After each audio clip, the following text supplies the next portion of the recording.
আইসা পাতা গরম হয়ে যাবে সব দেওয়া হবে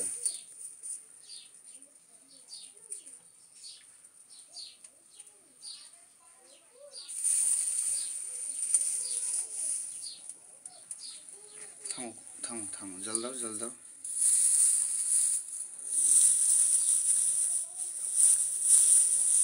রান্ধনি লিলি রান্ধনি না ওদিক দিলি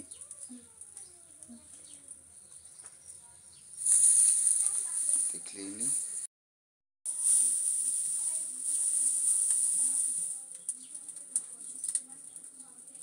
ঠিক আছে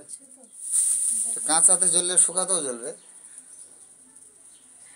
জলে তাইলে হয় না জ্বলবে না কেন চুলালে মানে শান্তি পাইনি এবার তো ঘর ঠিক আছে